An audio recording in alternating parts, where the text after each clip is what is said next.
तो यूएस में अगर आपका कोई बंदा है तो उसको एलएलसी में ऐड करके वो जाएगा, ब्रांच विजिट करके आपकी एलएलसी का अकाउंट खोल के आपको दे देगा। अच्छा, एलएलसी खोलते भी क्यों है? पहले मेरे ख्याल से ये सवाल आना चाहिए कि हम अगर एलएलसी खोलते हैं या आईएनसी खोलते हैं तो हम यूएस में क्यों खोलते हैं? हर स्टेट में उनकी स्टेट की पब्लिक वेबसाइट होती है, वहाँ पे आप हमेशा अपनी एलएलसी का स्टेटस चेक कर सकते हो। तो अब एक टैक्स तो था नहीं उस वक्त, स्टेट लेवल पे टैक्स था ही नहीं, तो कोविड के बाद लगा है। एक था कंट्री लेवल टैक्स जो फेडरल टैक्स कहलाता है, उसको बचाने के लिए मैं क्या करता था, मैं यूके में पेमेंट ड्राइव कर देता था। अगर आपकी यूएस की एलएलसी है, आपका आईटीन है, आप पेपाल इजीली साइन अप कर सकते हो, दैट्स नॉट अ प्रॉब्लम। इसमें मैंने बहुत ज़्यादा स्कैम ये देखा है कि वो स्टार्ट देते कंपनी ओपन करने से। अगर हम यूएस में कंपनी ओपन करने जा रहे हैं तो कंपनी तो खोल के देता, उसके बाद वो पीछे से चार्ज बैक वो क्या सिनेरियोज हो। उसमें फिर ड्यू डेट जो है वो 15 मार्च है मल्टी मेंबर एलएलसीज का और कॉर्पोरेशंस का, और अगर आपकी सिंगल मेंबर एलएलसी है तो 15 अप्रैल आपकी ड्यू डेट है जो अभी आने वाली है। ये 2 टैक्स फाइलिंग है जो आपको लाजमी करनी होगी, अदरवाइज आपकी कंपनी इनएक्टिव हो जाएगी। अस्सलाम वालेकुम नजीब, क्या हाल है तुम्हारे? वालेकुम सलाम, अल्हम्दुलिल्लाह। आप सुनाए तसीन भाई? मैं बिल्कुल ठीक भाई। मैं नजीब, मेरा बड़ा अच्छा दोस्त है, इसके साथ हम थाईलैंड में घूमे, मलेशिया घूमे, और एक वीडियो मैंने बनाई थी इनके साथ पेपल की, वो बड़ी वायरल हुई थी। इनके साथ एक पॉडकास्ट पहले किया हमने नेटवर्क पे, आई थिंक 2022 में की थी। 22 में किया था, 3 साल ऑलमोस्ट हो गया उसको। तो फिर अब मैंने देखा कि एक डिमांड क्रिएट हुई है, लोगों को पेपल चाहिए, तो मैंने कहा अजीब को एक दफ़ा और बुलाते हैं। इनके साथ तो अभी मैंने बड़ा अच्छा थाईलैंड में इन्होंने एक बड़ा अच्छा काम कराया जिससे मैं थोड़ा फेमस भी हुआ, जिसपे तुमने स्काई डाइव करवा दिया। जी जी। बिफोर दैट मुझे स्काई डाइव पता भी नहीं था, तो वो भी एक बड़ा अच्छा सीन है। और लोग देखते हैं, लोग कहते हैं यार ये तूने ऊपर से जंप लगाई कैसे, लेकिन वो बड़ा अच्छा एक्सपीरियंस था। तो नजीब मेरे बड़े अच्छे दोस्त हैं, इनसे आज क्या डिस्कस करेंगे हम, स्पेशली पेपल का, एजेंसीज का, और why we need the PayPal here in Pakistan. बहुत सारे अदर रिसोर्सेज भी अवेलेबल लोग कंपनीज खोलने। जो एजेंसीज ऑनर हैं उनके अकाउंट बंद होते हैं, जैसे कभी वाइस का मसला आ जाता है, कभी चेस बैंक का मसला, फिर नया बैंक आ जाता है, कोई कैपिटल वन खोल रहा है, वो कहता नहीं बैंक ऑफ अमेरिका चाहिए, दे रहा था मल्टीपल स्ट्रेटजीज, और लोग काम कर रहे हैं और हर कोई अपने अपने आइडिया पे काम कर रहा है। तो ये सारे मसले ना जिनसे डिस्कस करूंगा। मैं चाहता हूँ कि बहुत सारी चीज़ें, इन्होंने भी पॉडकास्ट में बिफोर मुझसे एक सवाल किया कि यार आप 2006 से, ये सवाल था ना? बिल्कुल। क्या सवाल था, तुम बताओ सर जी। आप 2006 से बिजनेस कर रहे हैं, और वो भी डिजिटल प्रोडक्ट्स का। तो आपका सारा क्लाइंट जो है वो यूएस से है, रिमोटली आप मैनेज कर रहे हो। लाइक ई कॉमर्स की इंडस्ट्री और आईटी की इंडस्ट्री 2017 के बाद ज़्यादा बूम हुई है। तो 2006 से लेकर अभी तक आप पेमेंट्स कैसे रिसीव कर रहे हो, डिलीवरी कैसे कर रहे हो, तो ये जो पूरा सिस्टम है स्पेशली पेमेंट्स वाला, लाइक उस दौर में तो पेपाल बिल्कुल नहीं बनता था, अभी भी है, थोड़ा सा बन जाता है, उसमें रिलायबिलिटी है, लेकिन आपके दौर में तो आई एम नॉट श्योर कि कोई ऐसा गेटवे होगा। सवाल का जवाब भी आज देंगे हम। बिल्कुल। तो आज ये इंट्रोडक्शन मैंने इस तरह से रखा है, 2 इंट्रोडक्शन, क्योंकि मेरा दोस्त है तो मैंने वाला इंट्रोडक्शन रहेगा। आज मेरे गेस्ट है नजीब, आज हम उनसे ये बात करेंगे। तो हम मल्टीपल एरिया में बात करेंगे, तो कनेक्टेड रहिएगा। और नजीब भाई के भी कुछ इश्यूज हैं, आजकल फाइलिंग का सिस्टम चल रहा है, तो वो भी बड़ा हॉट टॉपिक चल रहा है, और कोई $300 में कर रहा है, कोई $150 में कर रहा है, इवन कोई एलएलसी $50 में खोल के देता है यार। वो सारा मैं आपको बताता हूं। वो सारी चीज़ें आज डिस्कस करते हैं इंशाल्लाह। सबसे पहले तो बहुत शुक्रिया कि टाइम पे भी आए तुम, और मुझे लग रहा था शायद मेरा दोस्त है लेट आएगा, लेकिन उसका भी शुक्रिया और आने का भी शुक्रिया। और हमारा एक बड़ा अच्छा कम्युनिकेशन है, टाइम भी हमने कहते हैं सफ़र किसी के साथ कर ले तो अच्छी दोस्ती हो जाती है। तो अगर थोड़ी आवाज़ आगे पीछे हो जाए, तू मैं हो जाए ना, तो यार कमेंट नहीं करना। तो हम कभी अगर भाव में बोलते ना, क्या कहते थे, भाव में बह जाते हैं, लेकिन ऑब्वियसली जो भी होगा इंशाल्लाह आपके फायदे का होगा, कुछ नया आपको समझ में आएगा, कुछ अवेयरनेस आपको मिलेगी। सही है। पहला सवाल तो मेरा यही है यार कि ये तुम पाकिस्तान में पेपर बना के कैसे दे रहे हो? बिफोर दैट थोड़ा सा कैजुअल भी चल लेते लोगों को कि जर्नी जो आपको नहीं जानते होंगे मेरे पॉडकास्ट में, उनको थोड़ा सा अपना बैकग्राउंड, हिस्ट्री और थोड़ा एजुकेशन के बारे में भी बताएं अपना। तसीन भाई, जर्नी तो बड़ी लंबी हो जाएगी, इसको मैं शॉर्ट करने की कोशिश करता हूँ। 2021 जब कोविड पाकिस्तान में आया, तो it was an opportunity and it was also a disaster, but it became an opportunity for me. मैंने अपने वालिद साहब के साथ फेस मास्क का काम शुरू किया, चूँकि वो डिमांड में थी एक चीज़ और हमारे पास पीछे से सप्लाई थी, तो उसका बिज़नेस हमने कराची में स्टार्ट किया, उसमें अच्छा खासा पैसा कमाया। उसके बाद फिर लगा कि यार एक चीज़ ऑनलाइन हो सकती है, तो हमने फिर जो मेरे वालिद साहब का ख़ानदानी काम है कपड़े का, तो वो कपड़ा हमने ऑनलाइन सेल करना स्टार्ट किया। तो मुझे उसकी समझ बूझ नहीं थी कि फेसबुक पे कैसे आपने मार्केटिंग करनी है, एसईओ करनी है, और किस तरह आपने पूरा डिलीवरी का जो मैनेजमेंट सिस्टम है वो मैनेज करना है।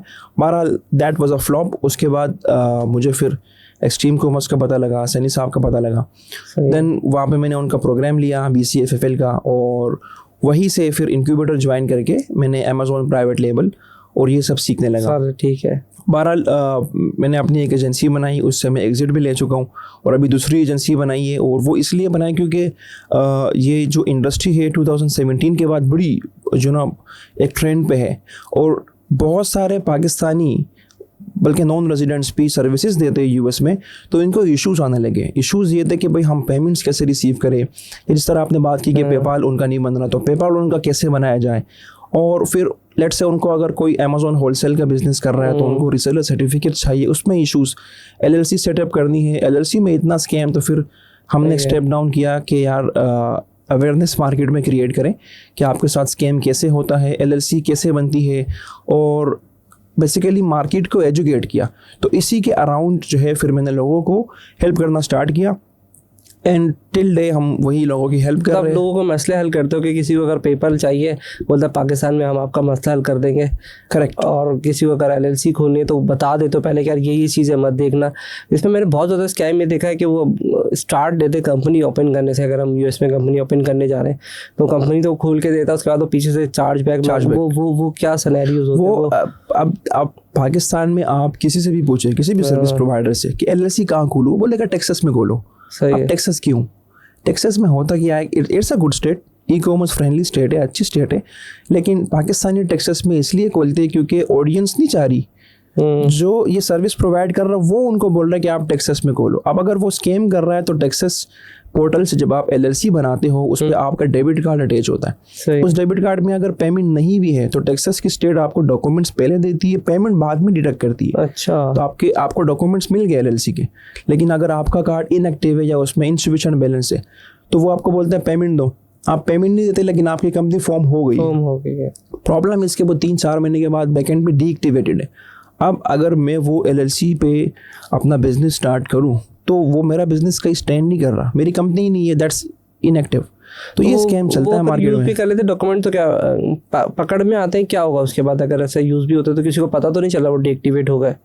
हाँ, पता चलता है, स्टेट आपको बताता है, आपको ईमेल्स आती है कि आपकी पेमेंट्स जो है वो कंप्लीट नहीं। तो ईमेल अपनी डाल देगा। ईमेल अगर अपनी डाल दी देन आप जब फ्रेंचाइज रिपोर्ट फाइल करने जाते हो ना, फ्रेंचाइज रिपोर्ट एक एनुअल रिपोर्ट होती है, वो फाइल आप जब करने जाते हो तो आपकी कंपनी का स्टेटस इनएक्टिव आ रहा होता है, क्योंकि जो ये सारा डेटा जो एलएलसीज का है ना ये पब्लिक है, प्राइवेट नहीं है। तो लेट्स से आप टेक्सास एंटिटी सर्च पर जाएंगे, अपनी एलएलसी का नाम लिखेंगे, 3-4 महीने के बाद आपको वहाँ पे आएगा कि आपकी जो कंपनी का तो है सारा डेटा लेकिन इनएक्टिव है बिकॉज ऑफ द पेमेंट नहीं हुई, तो ऑब्वियसली वो आपकी एलएलसी क्यों एक्टिव रखेंगे।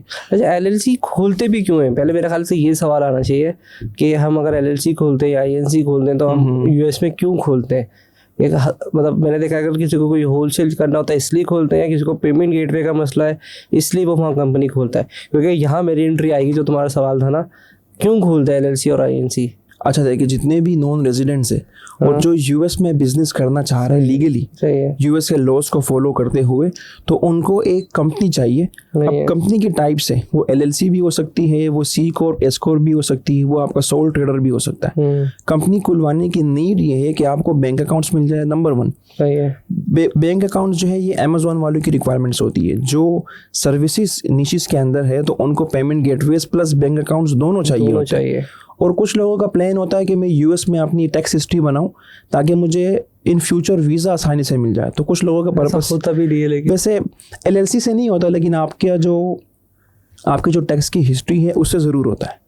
लेट्स से आप कल को इन्वेस्टर वीज़ा अप्लाई कर रहे हैं, आपकी 5-6 साल की हिस्ट्री है, तो वो एक आपका प्लस पॉइंट होता है कि okay you were doing business remotely, अभी आपको जाना है वहाँ पे अपनी टीम सेटअप करनी है या अपने क्लाइंट से मिलना है, and you can show them your tax history के देखिए मैं 5 साल से बिजनेस कर रहा हूँ और मैं टैक्स भी पे कर रहा हूँ। तो वो बिल्कुल हेल्प करता है आपको, it's a plus point. And जिस तरह मेरी एजेंसी है, आपकी एजेंसी है, तो आपको भी पेमेंट गेटवेज चाहिए होंगे। वो आपके सवाल की तरफ आता हूँ कि आपको क्यों नहीं चाहिए, अभी तक आपको ज़रूरत नहीं पड़ी। ठीक है, डायरेक्ट पेमेंट गेटवे भी होते हैं, पेमेंट गेटवेज पाकिस्तानी भी होते हैं, लोकल भी होते हैं, इंटरनेशनल भी होते हैं, थर्ड पार्टीज भी होते हैं। मैं 2008 से यूज़ कर रहा हूँ, 2006 से बल्कि यूज़ कर रहा हूँ, मुझे कोई मसला नहीं आता। देखिए, एक तो एलएलसी और आईएनसी का जो मेरे साथ तुम्हारा कॉन्फ्लिक्ट है ना, वही है कि इन्फॉर्मेशन जो है ना, लोग कहते हैं एलएलसी खोलो, आईएनसी खोलो, एक ग्राफिक डिज़ाइनर है या सॉफ्टवेयर कोई सर्विसेज दे रहा है, उसको ज़रूरत नहीं है खोलने की एज पर माई इन्फॉर्मेशन, क्योंकि थर्ड पार्टी टूल है। मैं बता दूँ, टू चेक आउट है, ठीक है, सीसी नाउ है, ठीक है ना, सैंड एंड ब्लू है, these are payment gateway, still I am using it. सही, ये मैंने कुछ हाइड नहीं किया। सही। तो मेरे कॉम्पिटिटर शायद सुन लेंगे तो मेरा थोड़ा सा वो हो सकता है, लेकिन खैर इधर इन्फॉर्मेशन देनी है तो देनी है। तो वहाँ आप यू साइन अप करें, पाकिस्तानी बेस पे साइन अप, 2 चेकआउट आपसे NIC मांगेगा, आपसे NTN मांगेगा वो सर। अब वो उसके अंदर बेनिफिट क्या है कि वो दुनिया के सारे अकाउंट उसमें देता है। जैज़ बैंक दे देगा, credit card, debit card, vice transfer, किसी ने चेक भेजना हो सारा, वो थर्ड पार्टी होता है, वो चार्ज करता है आपसे 7%। सही। 7 to 10 वेरी करो। तो उसकी वजह ये कि पहले आज से कोविड से पहले ना स्टेट लेवल पे टैक्सेस नहीं थे। मैंने बड़ा इंजॉय किया उस टाइम को। और इवन मेरे एक काम और क्या हुआ था कि अगर तुम टैक्सेस पे बात करें ना, मैंने ये 2008 में लॉजिक लगाई थी, अगर USA की पेमेंट UK जाएगी ना तो टैक्स फ्री होगी। अच्छा, UK की पेमेंट USA जाएगी तो टैक्स फ्री। तो अब क्लाइंट क्या करता था कि USA की पेमेंट USA में गिर रही है ना, तो कहीं ना कहीं उसको स्टेट लेवल पे या कंट्री लेवल पे टैक्स, 2 टैक्सेस होते हैं। एक तो कंट्री लेवल पे सेल्स टैक्स होता है, एक स्टेट लेवल, एक आपके स्टेट लेवल पे होता है, एक फेडरल लेवल पे होता है। फेडरल लेवल पर होता है, 2 टैक्सेस होते हैं। तो अब एक टैक्स तो था नहीं उस वक्त, स्टेट लेवल पे टैक्स था ही नहीं, तो कोविड के बाद लगा है। एक था कंट्री लेवल टैक्स जो फेडरल टैक्स कहलाता है, उसको बचाने के लिए मैं क्या करता था, मैं UK में पेमेंट ड्राइव कर देता था। अच्छा, सही। अब मेरा पॉइंट समझे। अभी तो ग्लोबलाइजेशन हो गई, अभी ये जुगाड़ नहीं चलती। सही। ये मैंने 14 साल ये ट्रिक यूज किया है। ओके, अब तो नहीं चलती है। मैंने UK में एक मर्चेंट लिया, थर्ड पार्टी मर्चेंट, उस वक्त आई थिंक UK में था, ब्लू स्नैप के नाम से था। सही। ठीक है ना, वहाँ CC नाउ था।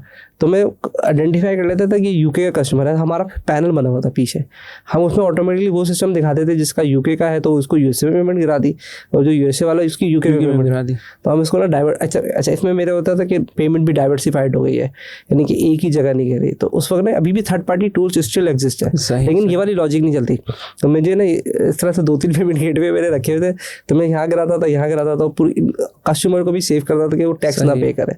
लेकिन अभी तो आपका इतना ज़्यादा टैक्स है कि वो IP बेस पे डिडक्ट कर लेता है। वो अभी इतनी रिस्ट्रिक्टेड हो गई कि इवन मैंने भी इंडिया से कोई चीज़ खरीदा था, ऑनलाइन कोई सॉफ्टवेयर ले रहा था, तो इंडिया ने भी मेरा टैक्स स्टेट लेवल पर डिडक्ट कर लिया। इवन मैं ज़ोहो, हाँ इंडिया का मैं ज़ोहो यूज़ कर रहा हूँ, तो मुझे स्टेट टैक्स भी काट रहा है 177 का, आई थिंक कोई मैं उनकी सर्विसेज VAT भी आपसे ले रहा होगा, और वेट $200 के ऊपर वो मुझसे तकरीबन कोई $24 काट लेता है। अच्छा, बिल्कुल। देखिए तहसीन भाई, आपका जो पहला सवाल है ना, उससे मैं रिस्पेक्टफुली डिसएग्री करूँगा कि अभी जो आपके दौर में ये चीज़ें होती होगी, लेकिन हम पाकिस्तानियों ने अपना रिकॉर्ड इतना कोई ख़राब किया है एक्सचेंज कर करके।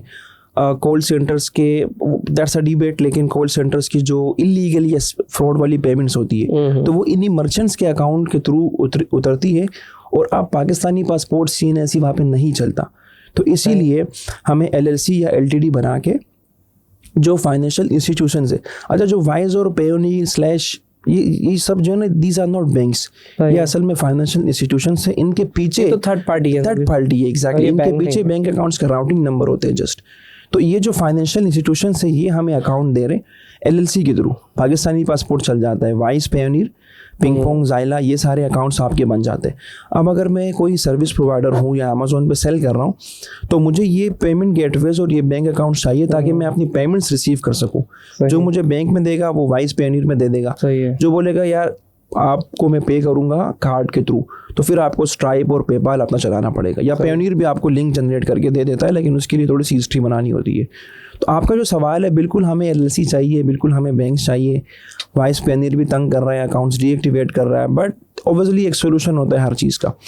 सोल्यूशन ये है कि आप ITIN बना लो। अब हम टैक्स ID के ऊपर आते हैं, आपने NTN की बात की, पाकिस्तान में हमारा जो NTN है वो हमारा टैक्स ID है। इसी तरह जब आपका US में LLC फॉर्म होती है तो EIN नंबर आपकी LLC का टैक्स ID होता है, NTD का टैक्स ID हो गया, और जो ITIN होता है वो इंडिविजुअल का टैक्स ID होता है, ठीक है ना। अब तहसीन इस्लाम का भी एक टैक्स ID है, तहसीन इस्लाम की जो कंपनी है डिजिट EMB, उसका भी एक टैक्स ID है, EIN एंड ITIN। अब with US LLC and ITIN आप पेपाल बना सकते हो, ठीक है ना। अब एम्प्लॉय आइडेंटिफिकेशन नंबर कहलाता है ना, ये आई थिंक वो एम्प्लॉयर है, वो आपका EIN नंबर है। वो EIN नंबर वो पर्सनल पे आ जाएगा ना? नहीं, वो नहीं अलग चाहिए, है, वो कंपनी का टैक्स ID है। उस कंपनी के अंदर जो ओनर है, लेट्स से तहसीन इस्लाम, तो तहसीन इस्लाम का भी पर्सनल पे आएगा और EIN जो है ना वो कंपनी पे जाएगा। एग्जैक्टली, ठीक है ना। तो आपकी कंपनी यानी कि यूएस की एलएलसी, चाहे वो कॉर्पोरेशन हो, दैट्स नॉट अ प्रॉब्लम। लोग पता नहीं एलएलसी क्यों बनाते हैं, आप कॉर्पोरेशन भी बना सकते हो। हाँ, इफ यू थिंक कि यार आपका बिजनेस इस लेवल पे नहीं है, क्योंकि टैक्स कॉर्पोरेशन में 21% फिक्स होता है और एलएलसी में that depends on the revenue, वो 10% से 37% तक होता है मेरे ख्याल से, और कॉर्पोरेशन के ऊपर 21% फिक्स होता है। वो अगर चीज़ है तो दैट्स फाइन, लेकिन कॉर्पोरेशन भी बनानी चाहिए। सो बात हम कर रहे थे पेपाल की कि अगर आपकी यूएस की एलएलसी है, आपका ITIN है, आप पेपाल इजीली साइन अप कर सकते हो, दैट्स नॉट अ प्रॉब्लम, ठीक है ना। लेकिन उसके लिए आपने VPS या पाकिस्तानी IP यूज़ नहीं करना, आपने कांटेक्ट करना है किसी यूएस के बंदे से, रिश्तेदार हो, कोई क्लाइंट हो, उनके लैपटॉप पे कनेक्ट हो के आपने ये अकाउंट्स बनाने। वंस आपके अकाउंट बन जाए, वेरीफाई हो जाए, देन आप उसको VPS पे यूज़ करो। पाकिस्तानी IP पे फिर भी आपने यूज़ नहीं करना। मैं यूज़ कर रहा हूँ तो देखिए आपके बहुत मैच्योर अकाउंट्स है, तो तकरीबन काफ़ी अर्से से। बहुत तुमने कब बना के दिया था मुझे अकाउंट? मैंने आपको 2022 में ही बना के दिए थे। अब उस दौर में ना 2021 क्या 22 में बनाए थे मैंने, बिल्कुल वो मैच्योर अकाउंट से। फिर जब 2-3 साल आपके अकाउंट्स को हो जाए तो फिर आप पाकिस्तानी IP यूज़ करें। तो जो आप पेपाल की बात कर रहे थे ना, पेपाल मार्केट में इलीगल भी मिलता है, क्योंकि यूएस का डाटा पब्लिक होता है और जो प्राइवेट है वो भी ख़रीद लेते हैं लोग डार्क वेब वगैरह से, तो उनकी डिटेल्स के ऊपर आपका पेपाल बनता है और आपको 10-15 हज़ार में वो पकड़वा के दे देते हैं। जो इलीगल है आपकी पेमेंट रुक जाएगी, पेमेंट आपको फिर दोबारा नहीं मिलेगी। इससे बेहतर है जो लीगल तरीका है वो इख्तियार करें। वो क्या है कि भाई यूएस में कंपनी बनाए, अपना ITIN ले और पेपाल साइन अप करें, कोई रॉकेट साइंस नहीं है। हाँ, मसले आते हैं उसमें वेरिफिकेशंस के। आपका बिजनेस अगर लिजिट है, वेबसाइट है, क्लाइंट के साथ कम्युनिकेशन है, आप प्रॉपर इन्वेस्टिंग कर रहे हैं, तो जो वेरिफिकेशन आ रही है वो आपकी वेरीफाई भी हो जाती है। लेकिन ये है कि आपके पास सारी चीज़ें मौजूद हो। बंद तो नहीं होते नॉर्मली, या बहुत ज़्यादा तेज़ी से बंद भी होते पेपाल? बंद होंगे अगर आपके पास नहीं होंगी जो रिक्वायरमेंट्स वो मांग रहे हैं वो आपके पास नहीं है, या आप उसको एडिट करके देते तो फिर तो बंद होगा। इस तरह से वाइस बहुत ज़्यादा गड़बड़ करता है। वाइस तो बस वाइस अभी चल रहा है या नहीं चल रहा? आज डेट भी लग रहा है, मतलब वो रील बनती है तो मसला होता है। आज की क्या डेट है?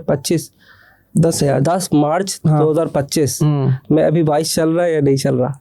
वाइस चल रहा है, लेकिन वाइस को आप अल्लाह हाफिज़ कह दें, फिर क्या करें? बिल्कुल वाइस को अल्लाह हाफिज़ कह दें। वाइस ने पाकिस्तानियों को बहुत साथ दिया है, लेकिन हमने उसको इज्जत नहीं दी, हमने उसको मिसयूज किया। कार्ड वार्ड भी यूज़ कर रहे थे तुम यार थाईलैंड में, मलेशिया में ना। सर जी, इतना कोई बेहतरीन बैंक अकाउंट है, लेकिन अब वो आपको नहीं छोड़ेगा। बहुत सारे अकाउंट्स डीएक्टिवेट हो गए हैं, अब वो और भी करेगा, वो आपसे मल्टीपल रिक्वायरमेंट्स मांगेगा, नहीं है तो आपका अकाउंट डीएक्टिवेट। तो वाइस के ऊपर आप बिल्कुल भी रिलाई नहीं कर सकते। फिर अभी किस पे जाएं? अभी देखिए, आप ज़ाइला बनाएं। ज़ाइला कोई ख़ास बैंक नहीं है, लेकिन पेयोनियर बनाने के लिए आपको ज़ाइला बनाना पड़ेगा। ज़िला होता है जो कि बैंक ऑफ अमेरिका में, वो ZILLA, ये ZYLA है। अच्छा, ज़ेली तो डिफरेंट थिंग है। जिस तरह हमारी राष्ट्र की पेमेंट होती है, तो यूएस में ज़ेली के थ्रू आपकी पेमेंट्स होती है विदाउट एनी चार्जेस। ये अलग चीज़ है, ये अलग चीज़ है। वो तो फिजिकल अकाउंट के साथ मिलती है। फिजिकल अकाउंट भी एक ऑप्शन है। अच्छा, मुझे किसी ने कहा था कि मेरे पास ज़ेला है, तो मुझे लगा शायद कोई इस तरह की सर्विसेज आ गई, लेकिन ये अलग है। ज़ाइला अलग है और ये फिजिकल बैंक है या नहीं? It's a fintech. जिस तरह वाइस पेयोनियर है, इस तरह ज़ाइला है। चाइनीज़ कंपनी है, US बेस्ड है, लेकिन कोई ख़ास अकाउंट नहीं है, लेकिन स्टेपिंग स्टोन है पेयोनियर बनाने के लिए, पेपाल बनाने के लिए। तो अभी आपके पास पेयोनियर है, ज़ाइला है, आपके पास स्लैश है, आपके पास रिवोलूट है। लेकिन रिवोलूट में फिर आपको जो उनकी अप्रूव कंट्रीज़ की लिस्ट है, उन कंट्रीज़ में से कोई एक बंदा आपको चाहिए। और ये बात से लोग है, लेकिन मैं पानी ऑफर नहीं कर सकता तुम्हारा। मैं पानी बिल्कुल मैं पी भी नहीं सकता। रमज़ान चल रहा है तो अगर होने दे, मसला नहीं है। ब्रेक लेना है तो लेने दे। नहीं, फाइन चलते रहेंगे। दोबारा बताओ एक दफ़ा, क्योंकि ना तुम्हारी आवाज़ ब्रेक कर गई थी। कौन से इंस्टीट्यूट है इस वक्त? अच्छा, हाँ, ओके। और हलक खुश्क हो रहा है ना, पानी में ऑफर नहीं कर सकता, वरना मैं मुश्किल में आ जाऊँगा। सर आप गुनाह में आ जाएंगे। हाँ, मुश्किल में आ जाऊँगा, मुझे आखिर में तुम पकड़ पे। ठीक है, चले। अच्छा तहसीन भाई, अभी जो फाइनेंशियल इंस्टीट्यूशंस हैं जो पाकिस्तानी बना सकते हैं, वाइस आपका बन जाएगा, लेकिन चलेगा नहीं। और वो आपको वैसे भी USD करेंसी नहीं दे रहा है US LLC के ऊपर। अच्छा, हाँ, तो फ़ायदा नहीं है अगर USD करेंसी आपको चाहिए। तो वाइस बहुत जल्द पाकिस्तान को अल्लाह हाफिज़ कह देगा, ठीक है ना। अच्छा है, कह दे, हमने बहुत उसको मिसयूज़ किया। अच्छा, इसके बाद ज़ाइला एक अकाउंट है, ZYLA, वो आप बना सकते हो। That's not a good bank, लेकिन उसको स्टेपिंग स्टोन आपको बनाना पड़ेगा पेयोनियर और पेपाल स्ट्राइप वगैरह के लिए। आप ज़ाइला बनाएं, आप पेयोनियर बनाएं। पेयोनियर भी डीएक्टिवेट होता है, लेकिन वाइस की तरह नहीं है, थोड़ा बहुत चल जाता है। I am not a fan of Payoneer, उनकी ट्रांजेक्शन फ़ीस ज़्यादा है, लेकिन अगर कोई ऑप्शन नहीं है तो पेयोनियर फिर बेस्ट है। ज़ाइला, पेयोनियर, स्लैश, आपका रिवोलूट। लेकिन रिवोलूट का प्रॉब्लम ये है कि उसमें आपको उनकी जो अप्रूव कंट्रीज़ की लिस्ट है, उन कंट्रीज़ में से कोई एक बंदा आपको चाहिए होगा, उसको आप टीम मेंबर शो करवा के आप अपना अकाउंट बना सकते हो। तो ये अकाउंट से ये आप बना सकते हो। एक ऑप्शन फिजिकल बैंक अकाउंट का है जो कि हम इफ़ यू वांट तो वो हम डिस्कस कर लेंगे। उसमें यूएस LLC बना के आपको यूएस का बंदा लाजमी चाहिए होगा, क्योंकि फिजिकल अकाउंट है तो फिजिकल अकाउंट के लिए आपको फिजिकल अपीयरेंस देनी होगी। पहले बनते थे इंडिविजुअल अकाउंट्स ऑनलाइन, अब नहीं बनते। मेरा शायद कैपिटल वन आपका मैंने बनाया था, बिल्कुल सही मार्केट कर दिया मैं बंदे को, वो रेफरेंस भी दे दिया मैंने। वो इंडिविजुअल अकाउंट आपका बन गया था, अब नहीं बनता वो, अब नहीं बनता। 2021 में आपका बनाया था, उस टाइम बनता था। अब आपको अगर बनाना है तो you have to visit the branch. वो ब्रांच यूएस में है, या तो आप यूएस का वीज़ा लो, जो 99% हम पाकिस्तानियों के लिए मुश्किल हो चुका है। तो यूएस में अगर आपका कोई बंदा है तो उसको LLC में ऐड करके वो जाएगा ब्रांच विजिट करके, आपकी LLC का अकाउंट खोल के आपको दे देगा। वो फिर आप चलाओ, फिर आप Zelle भी चलाओ, वो आप Authorize.net के साथ भी अटैच कर सकते हो। जहाँ जहाँ आपको अटैच करना है आपका इजीली अटैच हो जाएगा। Authorize.net तो थर्ड पार्टी पेमेंट मर्चेंट है, हाँ मर्चेंट है, कार्ड्स के थ्रू आप पेमेंट्स रिसीव कर सकते हो। इसकी कोई लिमिट्स होती है कहीं? बिल्कुल होती है, लेकिन वो लिमिट्स इतनी है कि जो हम जैसे स्केल वाले बिजनेसेस हैं तो उनके लिए वो लिमिट बहुत बड़ी है। हम मिसाल के तौर पर पेओनी 30,000 50,000 पर डे की लिमिट है, आप इजीली मंगवाओ। पेपाल पे भी ऐसा ही है, लेकिन सारी पेमेंट्स आपकी वाइड हो, लेजिट हो, उसकी मुझे लगता है ईयरली पे भी इनका कुछ है, क्योंकि लास्ट कोविड से पहले मैंने पेपाल पे कुछ ज़्यादा ट्रांजेक्शन की थी तो मुझे याद है कि वो बंद हो गया था मेरा। मैं कहीं कोविड पे, हाँ जब फिर ये मेरा लिमिट्स की वजह से बंद नहीं होता, लिमिट्स पूरी हो गई तो डायरेक्ट वो तो अपील भी नहीं कहते कि भाई बस बंद कर दिया तो कर दिया, सस्पेंड कर दिया तो कर दिया। फिर नहीं कॉल आप जब उनको करो तो उनको बोलो कि मुझे अपील करनी है, तो अपील का ऑप्शन वो ऑन कर देते हैं। वाइस नहीं करता। वाइस तो तुमने मेरा किया था, मुझे याद है थाईलैंड में किया था ना, कॉल कर करके उसे वाइस से ही कराया। हाँ, वो बंद हो गया था, पता नहीं क्या वो प्रॉब्लम डिफरेंट था। आपकी LLC इनएक्टिव हुई थी, वो LLC हमने रीइंस्टेट करके उनको दिखाया कि भाई हमारी इनएक्टिव कैसे हो गई थी? इनएक्टिव आपकी फ्रेंचाइज रिपोर्ट से हुई थी। अच्छा, जब LLC आपकी बन जाए तो इश्यूज बहुत है, उसमें भी ऐसा नहीं है कि बड़ा बताएं ना, पब्लिकली बताएंगे वो मेरे साथ क्या हुआ। बिल्कुल दैट्स अ गुड क्वेश्चन। आपकी LLC आज आपने बनाई, नेक्स्ट ईयर आपको 2 फाइलिंग करनी होती है। एक एनुअल रिपोर्ट जिसको फ्रेंचाइज रिपोर्ट भी कहते हैं, जिसको पाकिस्तानी लोग LLC रिन्यूअल भी कहते हैं। ठीक है, fine. Annual report, franchise report, LLC renewal, ये चीज़ एक है, हर साल आपको ये करनी होती है। और साथ साथ आपको फेडरल इनकम टैक्स अपना फाइल करना होता है IRS के साथ। तो आपकी LLC में प्रॉब्लम ये था कि फ्रेंचाइज रिपोर्ट फाइल नहीं हुई थी, उसकी वजह से आपकी LLC का जो स्टेटस है वो इनएक्टिव हो गया था। अब बैंक बोल रहा है आपकी कंपनी बंद है, आप पेमेंट्स रिसीव कर रहे हो, क्यों भाई? तो उन्होंने आपको कहा कि आपकी कंपनी बंद है। हमने कहा सर जी हम अपनी कंपनी एक्टिव करते हैं, फिर आपको एक्टिव स्टेटस ला के फिर आपको देते हैं। तो आपकी कंपनी एक्टिव हुई, वाइस को बताया कि सर कंपनी एक्टिव हो गई, तो फिर आपका वाइस खुल गया। लेकिन वाइस अगर लेट से वो कहता है कि आपने हमारा यूज़र एग्रीमेंट जो है उसके अगेंस्ट आपने कोई एक्टिविटी की है, पेमेंट मंगा ली कुछ ऐसी, उस केस में अगर आपका अकाउंट बंद हुआ तो there is only 1 to 2% chance कि अपील वो आपकी एक्सेप्ट करे। अपील का ऑप्शन देता है, लेकिन 99% वो जो भी अपील करो वो मानते नहीं, वो मान दे। पेनीर भी ऐसा ही है। तो ये अकाउंट्स अगर बंद हो गए तो फिर आप छोड़ दें इनको, दूसरे बैकअप अकाउंट्स की तरफ जाए। जिस तरह मैंने कहा ज़ाइला है, पिंग पोंग भी है, स्लैश है, रिवोलूट है, फिजिकल बैंक है, ये सारे ऑप्शंस है। ऑप्शंस ख़त्म नहीं होते, ऑप्शंस हमेशा होते हैं, लेकिन हमारे लोग ट्राई नहीं करते, गिव अप कर लेते हैं कि नहीं यार अब ये हो गया वो हो गया। मेरी भी एजेंसी, आपकी भी एजेंसी है, अकाउंट्स तो चलाने होते हैं, अपडेट करते रहना। मेरे पास पेपाल है, स्ट्राइप है, फिजिकल बैंक है, इंडिविजुअल भी, बिजनेस भी, और वाइस पेनी, रिवोलूट सारे हैं। अब ये मैं भी पाकिस्तानी हूँ, मेरे भी वहाँ कोई ज़्यादा जानने वाला नहीं है, लेकिन समहाउ आपने देखना होता है कि भाई लीगल और लूप होल कहाँ पे आपके अकाउंट्स बन जाते हैं। You just have to try. अभी ज़्यादातर लोग जो है मैंने देखा हर कोई LLC खोल रहा है, कोई INC खोल लेता है और खोल लेता है। वो ये नहीं सोचता कि मुझे अगले साल फिर पैसे देने होंगे, बिकॉज यहाँ पे हम पाकिस्तान में अगर एंट्री ले लेते तो उसके बाद 3 साल तक फाइलिंग नहीं करते, तो और ज़्यादा से भी करना था तो फाइलर का स्टेटस एक्टिव करने के लिए हम कुछ भी सबमिट कर देते हैं। एग्जैक्टली। तो मैं स्पेशली इस वक्त उस लोगों को चाहता हूँ कि तुम उन्हें एक गाइडलाइन दे दो कि अनटिल अनलेस जब तक LLC INC ना खोलने कि आपकी ये कंडीशन ना हो कि आपके दिमाग में हो गया और मुझे अगले साल $300 $150 what ever the recurring fees her agency की डिफरेंट है। तो वो क्या गाइडलाइन है जो तुम्हारा तजुर्बा कहता है कि यार ये गलतियाँ लोग नॉर्मली करते हैं? गलती तो लोग बहुत करते हैं। गलती ये करते हैं कि वो टाइमली अपनी फाइलिंग नहीं करते। और देखिए, आपने अगर बिजनेस स्टार्ट करना है तो आपको रिकरिंग कॉस्ट अपनी पता होनी चाहिए, भले वो एवरेज हो लेट से।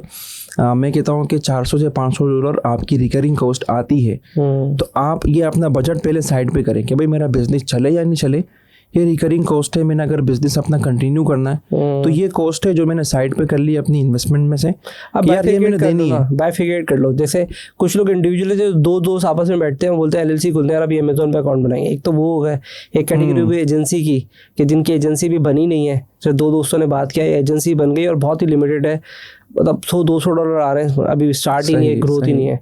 एक वो कैटेगरी हो जाएगी। एक बिजनेस है जो बड़ा बिजनेस है, ऑलरेडी $10,000 का उनका टर्न अराउंड चल रहा है। तो व्हाट एग्जैक्टली इनको 3 हिस्सों में अगर हम ब्रेक करें तो अच्छा, टू योर सरप्राइज, आप जो भी बिजनेस कर रहे हो चीज़ें सेम है, आपकी रिकरिंग कॉस्ट भी सेम आनी है, आपकी जो रिटर्न्स है वो भी सेम आनी है। हाँ, इसमें आपकी एक चीज़ तब होगी एप्लीकेबल जब आप अमेजोन का होलसेल बिजनेस कर रहे हो। अगर आप प्राइवेट लेबल कर रहे हो, आप लेट्स से सर्विसेज या आईटी सर्विसेज में हो, तो आपको एक सेल्स टैक्स परमिट नहीं चाहिए होता। वो अमेजोन होलसेल या अगर आप फिजिकल या शॉपिफाई के ऊपर बिजनेस कर रहे हो उसके लिए आपको ज़रूरत पड़ सकती है। तो अगर आप रिसेलर आपके पास नहीं है तो आपको सेल टैक्स की एप्लीकेबिलिटी भी नहीं है। रह जाती है 2 चीज़ें, एनुअल रिपोर्ट और फेडरल इनकम टैक्स। अभी आप अमेजोन कर रहे हो, एजेंसी चला रहे हो, आपकी एलएलसी है, ये 2 चीज़ें आपको फाइल करनी होगी। अच्छा, कुछ स्टेट्स हैं जहाँ पे एनुअल रिपोर्ट की रिक्वायरमेंट नहीं है, जैसे अरिजोना हो गई, न्यू मैक्सिको हो गई, ये 2 स्टेट्स से 2-3-4 और भी है, अभी बहुत सारे स्टेट्स हैं, तो इनमें आपकी एनुअल रिपोर्ट नहीं है, जस्ट फेडरल इनकम टैक्स है। तो ये 2 चीज़ें हैं जो आपने टाइमली फाइल करनी होती है। अभी टैक्स सीजन चल रहा है, अभी आपकी भी फाइलिंग हो रही है। अप्रैल 15 जो है वो फेडरल इनकम टैक्स की ड्यू डेट है। जो फ्रेंचाइज रिपोर्ट या एनुअल रिपोर्ट होती है वो स्टेट टू स्टेट वेरी कर रही होती है। अब जैसे टेक्सास है, टेक्सास में 1 में जो है वो एनुअल रिपोर्ट की ड्यू डेट है, फ्लोरिडा में 15 में है, वियोमिंग, डेलावेयर, ऐसी स्टेट्स में एनिवर्सरी डेट पे होती है। मतलब 14 जुलाई को आपने 2024 में एलएलसी फॉर्म की, अभी 14 जुलाई 2025 ये आपकी ड्यू डेट स्टार्ट हो जाएगी। तो ये 2 रिपोर्ट्स है जो आपने टाइमली फाइल करनी होती है, अदरवाइज आपकी एलएलसी इनएक्टिव होगी स्टेट के साथ। अगर आपका फेडरल इनकम टैक्स फाइल नहीं होगा तो आईआरएस आपको पेनलाइज करेगा अप टू $25,000 तक, अगर आपका फेडरल इनकम टैक्स फाइल नहीं आया था ना। एक आपका आया था, आपकी एक पेनल्टी आई थी। राज खोल दोगे वो असल में आप हमसे बड़े देर से मिले ना, आप मुझसे मिल जाते तो वो पेनल्टीज आपको नहीं आती। अभी तो मैं आपको संभाल रहा हूँ, तो अभी तो कोई पेनल्टी नहीं आ रही आपको, लेकिन वो आपकी पेनल्टी 2018-19 की थी, और वो आपके तहसीन इस्लाम के नाम पे आई थी। वो ITIN पे आई थी। ITI मतलब इंडिविजुअल फाइलिंग पे आई थी आपके मेरे ख्याल से पर्सनल अकाउंट्स भी है, तो उसकी रिटर्न फाइलिंग नहीं हुई होगी प्रॉपर, क्योंकि जब कॉर्पोरेशन होती है ना, कॉर्पोरेशन में पॉइंट प्रॉपर जो बोला वो मुझे लगता है कि एक सवाल बनता है सेल्फ लर्निंग का, वो शायद मैंने नहीं की। मैं बोलता यार तू पैसे ले भर दे, क्योंकि हर दफ़ा में जो मुझे, अच्छा मेरी जो लॉजिक थी ना, वो मेरी लॉजिक थी क्या, 8 लोगों से रेट लिए, सही, इसने 250 बोले, उसने 200 बोले, उसने 150 बोले, 125 कर ले यार। बोलता हाँ, मैं बोलता था उसको 3 है यार, मेरी 125 कर ले, 100 कर ले। बोलता था भाई चलो यार मैं तेरी 3 कर दे। उसके बाद मैं ये नहीं देखता था कि उसने फाइल क्या नहीं किया, या उसने वो काम किया नहीं किया। ये मेरी सेल्फ खुद भी है कि यार बस आदत नहीं है ना, बस कर दिया होगा उसने। तो सेल्फ लर्निंग प्रोसेस क्या होना चाहिए एट सेल्फ फॉर मी, जैसे मैंने गलती हुई है, मैं नहीं चाहता हूँ कि द पर्सन जो हमें सुन रहा है वो गलती ना करे, क्योंकि तुमने मेरी वो गलतियाँ ठीक की हैं। एक तो देखो डीएक्टिवेट हो गई थी एलएलसी मेरी, फिर एक दफ़ा मेरे ITIN पे भी आ गया था, वो भी तुमने ठीक किया। तो वो द पर्सन जो हमें सुन रहा है, तो उसको ऐसी कोई चेक लिस्ट नहीं है कि वो मंथली या 3 मंथ में या 5 मंथ में ये वेबसाइट है अपनी एलएलसी को चेक कर लें, ये वेबसाइट है अपने ITIN को चेक कर लें, ये वेबसाइट है कि यार आपका एक्टिव और डीएक्टिवेट को चेक कर लें। तो ऐसी कोई चेकलिस्ट हमारे पास बिल्कुल है। हर स्टेट में उनकी स्टेट की पब्लिक वेबसाइट होती है, वहाँ पे आप हमेशा अपनी एलएलसी का स्टेटस चेक कर सकते हो। ठीक है, मैं आपको बताता हूँ, जैसे फ्लोरिडा है, तो फ्लोरिडा में सिंपली आप गूगल के ऊपर लिखे फ्लोरिडा एंटिटी सर्च, ठीक है ना, उनकी ऑफिशियल वेबसाइट आएगी। ऑफिशियल वेबसाइट को रिकॉग्नाइज करने का तरीका ये है कि उसमें SOS गव ऑर्गेनाइजेशन ये वाले .com वाली वेबसाइट होगी, या .org.gov वाली वेबसाइट्स होगी। तो वहाँ पे आप अपनी एलएलसी का नाम लिख के, एलएलसी की पूरी हिस्ट्री आ जाती है कि आपने कौन कौन सी फाइलिंग की। ये स्टेट लेवल पे बता रहा हूँ, फेडरल अलग है। सही है। तो आपको पता लग जाता है कि हाँ यार मेरी एनुअल रिपोर्ट फाइल नहीं हुई, तो मेरी एलएलसी का स्टेटस इनएक्टिव है। तो फिर एलएलसी की पेनल्टी पे करके एनुअल रिपोर्ट फाइल करके आपकी एलएलसी रीइंस्टेट होती है। सही। तो एक तो ये हो गई। सिंपली आप चैट जीपीटी पे जाए, जब आप एलएलसी फॉर्म करें, आप उसको बोले कि सर जी मैंने गूगल में अपनी चैट जीपीटी को मैं बोले। कहता हूँ कि उसको प्रैक्टिकली कर ले। मेरे पास चैट जीपीटी है तो हम स्क्रीन पे लगा देंगे, बिकॉज Done देयर हो इज द गया। इशू, लोगों को वेबसाइट ढूंढने में मसला आता है। तो अगर तुम चैट जीपीटी मुझे कर दोगे या वेबसाइट दे दोगे तो मैं स्क्रीन लगा दूंगा, तो उससे फायदा क्या होगा कि मैं लोग आपको उससे प्रॉम्प्ट देता हूँ। दे दो मोबाइल देते हैं इसको, फिर हम चैट जीपीटी करते हैं। बिल्कुल, देखिए सिंपल सा प्रॉम्प्ट है, मैं आपको बताता हूँ, आप लिखे।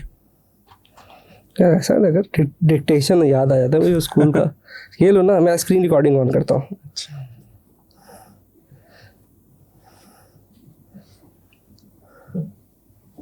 स्क्रीन रिकॉर्डिंग ऑन है, दबाओ। अच्छा देखिए, यही हम प्रॉम्प्ट लगा देंगे ना।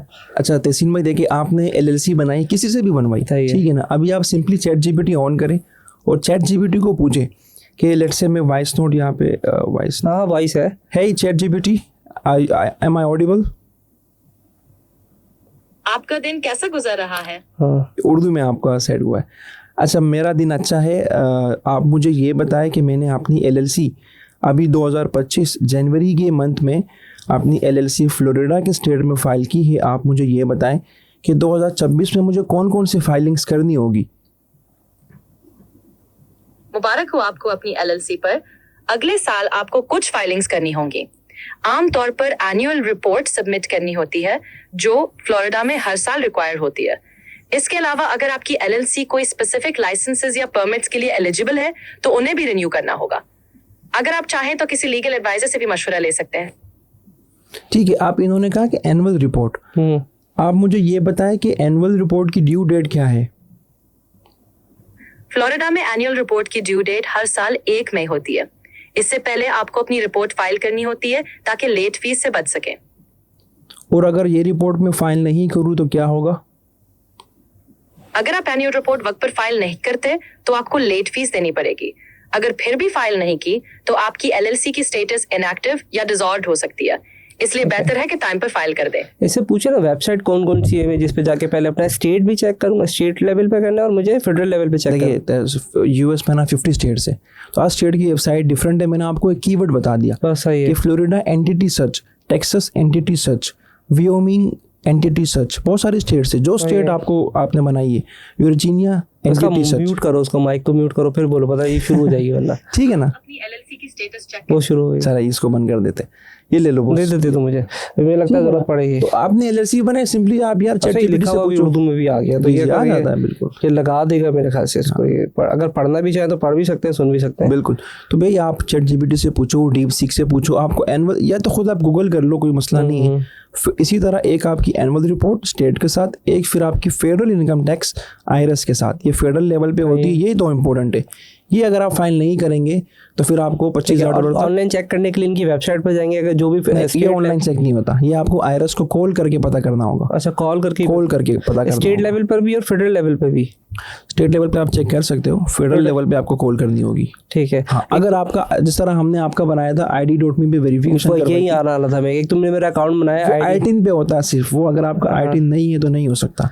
उसमें क्या होता है कि आपका आईआरएस का अकाउंट बनता है और उस अकाउंट में जब आपकी टैक्स फाइलिंग होती है तो आपकी एक ट्रांसक्रिप्ट बनती है, तो वो ट्रांसक्रिप्ट आपकी अपलोड होती है, लेकिन वो I-10 के बगैर नहीं होता।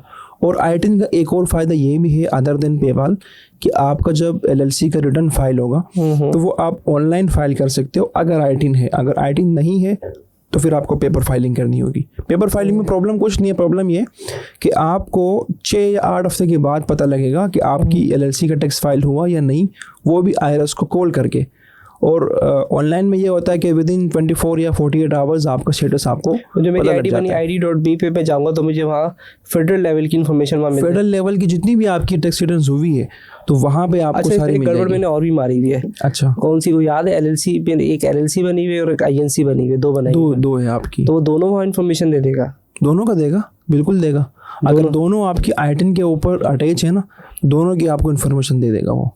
अच्छा ये एक मसला है कि वो आपके IIN के साथ रहे। नहीं है तो आरएस को कॉल करवा के वो चीज़ भी हो जाती है, अटैच हो जाती है कि आप मतलब आपकी 2 कंपनीज है, दोनों में आप ओनर हो, ठीक है ना। तो फिर दोनों में जब आप ओनर होते हो तो दोनों कंपनीज आपकी डिसरिगार्डेड हो जाती है, यानी कि तहसीन इस्लाम फिर टैक्स पे करता है। और कोई पेमेंट्स अगर हो आपके लेट से, अगर कोई प्रॉफिट आपने बनाया हो, कोई टैक्स पे करना हो, तो वो उसी डैशबोर्ड से आप पेमेंट भी कर सकते हो और रिफंड भी उसी डैशबोर्ड से मिलता है। अपना कार्ड लगा के खुद भी कर सकते हैं। कार्ड लगा के भी पेमेंट कर सकते हो। अकाउंट लगा के भी कर सकते हैं। सही है। हाँ, वो प्रॉब्लम नहीं है। अच्छा, मज़े की बात ये है कि हम यूएस में LLCs इसलिए भी ओपन करते हैं कि हम वहाँ पे टैक्स पे नहीं करते हैं। सही। ये बड़ी इंटरेस्टिंग चीज़ है, बहुत लोग इसके ऊपर कंफ्यूज होते हैं। भाई देखिए, सिंपल है, आप अगर पाकिस्तान से बैठ के रिमोटली अपना बिजनेस मैनेज कर रहे हैं और यूएस के क्लाइंट से यूएस में LLC है, तो यूएस ट्रेड बिजनेस में आप नहीं आ रहे। आपकी कंडीशन तब मीट होगी जब आपको यूएस में कोई फिजिकल ऑपरेशन या कोई एम्प्लॉय होगा। अगर वो हो गया फिर आपने टैक्स देना है। नहीं है, आपका जो प्रॉफिट बन रहा है आप बनाओ, उस प्रॉफिट के ऊपर आपकी टैक्स लाइबिलिटी नहीं है, लेकिन आपने रिटर्न फिर भी फाइल करना है। रिटर्न इंपॉर्टेंट है। आपने अपने नंबर्स डिक्लेयर करने हैं IRS को कि सर जी ये मेरा बिजनेस था लास्ट ईयर और ये मेरा प्रॉफिट एंड लॉस है। प्रॉफिट के ऊपर आपको कोई टैक्स नहीं देना, लेकिन उसके लिए आपकी LLC का जो स्ट्रक्चर है वो ठीक हो, आप करेक्ट IRS के साथ अपने फॉर्म्स फिल करें, तो फिर उस केस में आपको प्रॉफिट नहीं देना होता। डन हो गया।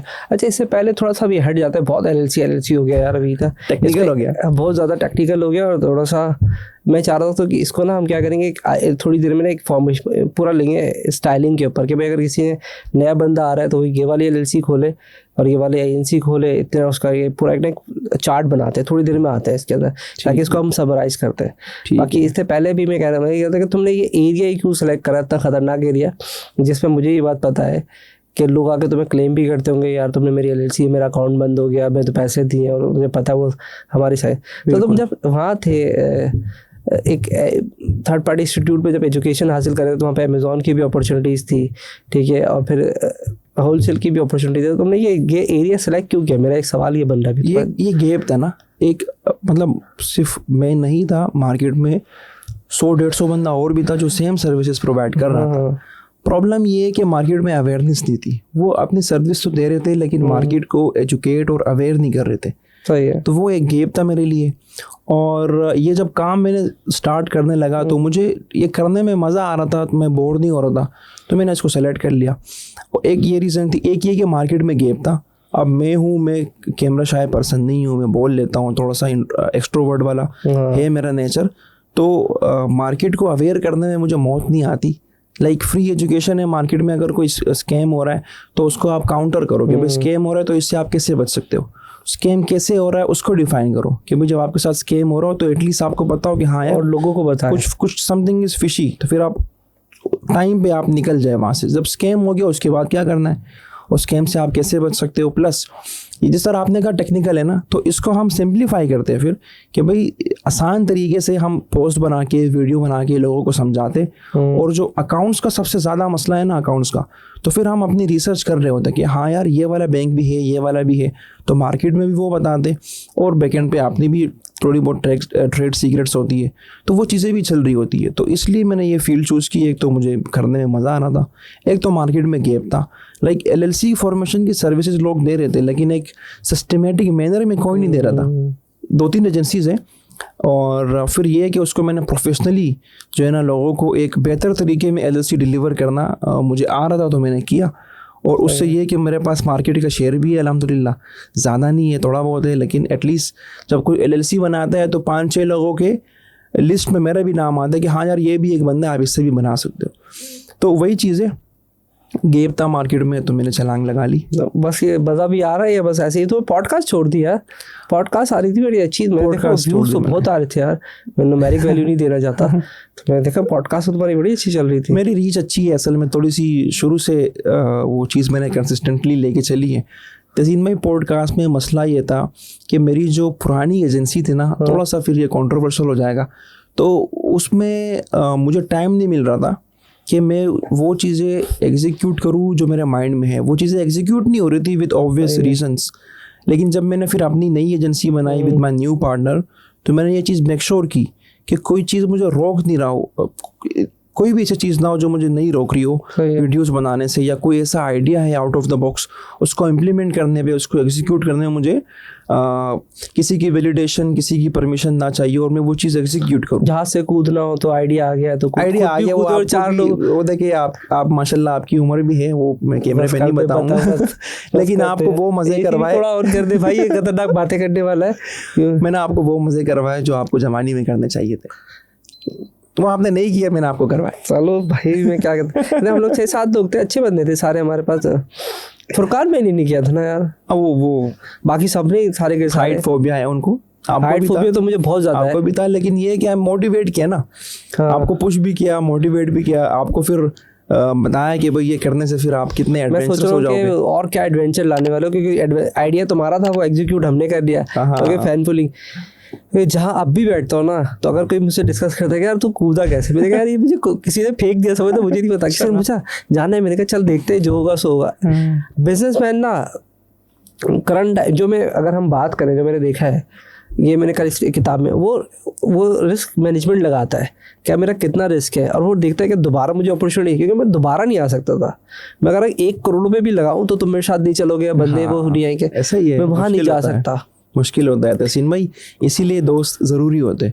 और हमारा जो ग्रुप था वो बड़ा डाइवर्स था, Diverse उसमें था। 21 साल वाला भी था, आप माशाल्लाह आप भी थे, फुरकान भाई भी, नोमान भाई भी थे, मैं खुद 26 का था, बाकी मोहसिन मालिक 27-30 के थे। तो हमारा बड़ा डाइवर्स था, और उसमें ये कि सब एक दूसरे को पुश कर रहे थे कि यार अभी नहीं किया तो फिर कब करेंगे। मतलब आपकी भी माशाल्लाह एज है, बता, तू बता दे, आज 4 दफा बोल चुका है, एज बता दे ताकि उन लोगों को मसला हल हो जाएगा। यार मेरे ख्याल से आपकी एज 41, 42, 40 प्लस है, हो गई है। 40 प्लस हो गई है ना। तो 40 प्लस में कौन छलांग मारता है, मतलब गोरे लगाते हैं लेकिन पाकिस्तानी नहीं लगाते। तो वो आपने बड़ी अच्छी चीज़ की, मेरा कोई क्रेडिट नहीं है, आपका अपना है कि आपने हिम्मत नहीं, दिखाई। रिसर्च करके तो तुमने रखी हुई थी ना। हाँ, रिसर्च और यार, प्लान में स्टार्टिंग में जब तुम बोलते थे ना कि यार वहाँ पे स्काई डाइविंग करनी है, प्लस कर दो, अच्छा बोलता था हाँ वो यार मैंने कर दे। शुरू से ना आप लोगों के माइंड में डाल दिया था पाकिस्तान से कि यार ये एक एक्टिविटी है जो करनी है, बड़ा मजा आएगा।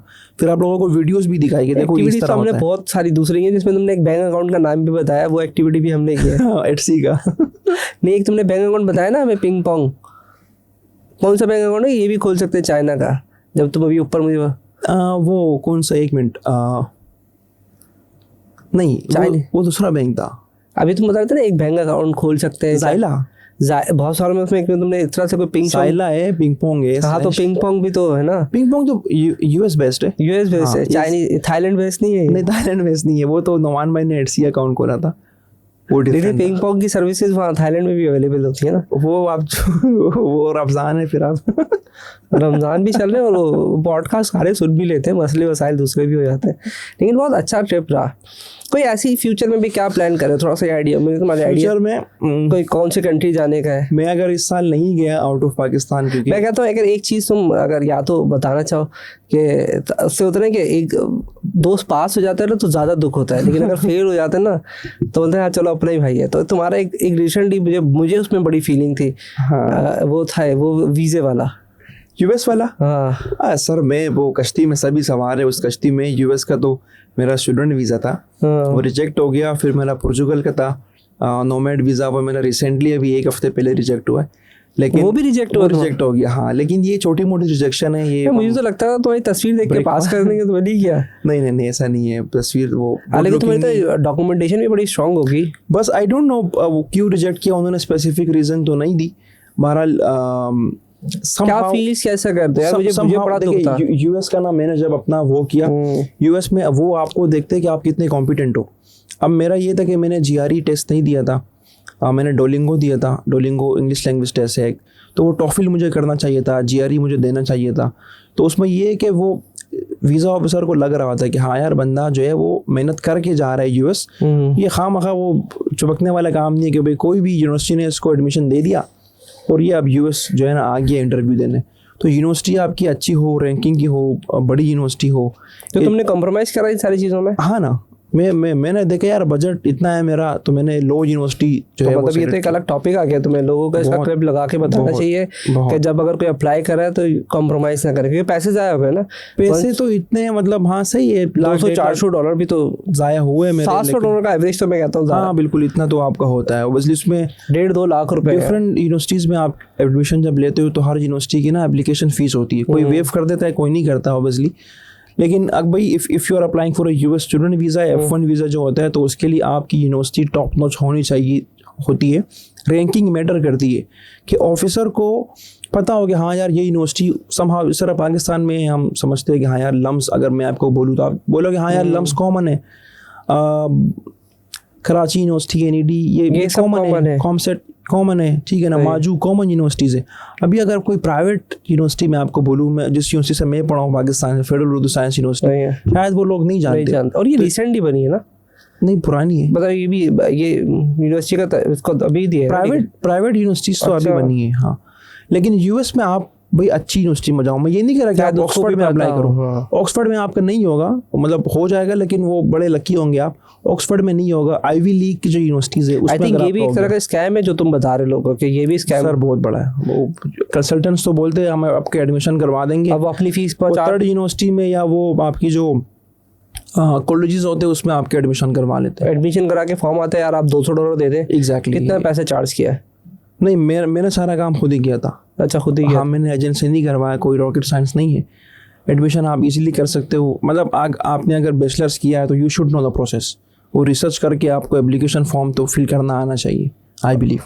तो वो खुद करने के अब लेकिन एजेंट्स क्या करते हैं, वो $300 $500 चार्ज कर देते हैं कि हम आपको सर्टिफिकेट मंगा के दे देंगे, और देन उसके बाद वो एजेंट्स का काम ये होता है कि वो आपको बताते हैं। मैं भी किया था एक दफ़ा, मुझे याद पड़ता है। अच्छा, एजेंट्स का ना यूनिवर्सिटीज़ के साथ होता है कोलेब्रेशन। अब वो यूनिवर्सिटी थर्ड क्लास यूनिवर्सिटीज़ होती है, मतलब अच्छी है, पाकिस्तान से अच्छा एजुकेशन उनका होगा वहाँ पे, लेकिन वीज़ा पर्पस के लिए वो यूनिवर्सिटीज़ अच्छी नहीं है, क्योंकि रैंकिंग मैटर करती है। एक नंबर 1, चलो इसको कंक्लूड करते हैं। नंबर 1 कि आपकी यूनिवर्सिटी रैंकिंग में हो, मतलब वो कॉमन हो कि अगर कोई उसका नाम ले, अब मैं यूटी ऑस्टिन का नाम लूँ, यूटी ऑस्टिन अच्छी यूनिवर्सिटी है, ऑफिसर्स को पता है कि हाँ यार ये अच्छी यूनिवर्सिटी है, तो यूनिवर्सिटी अच्छी सेलेक्ट करें।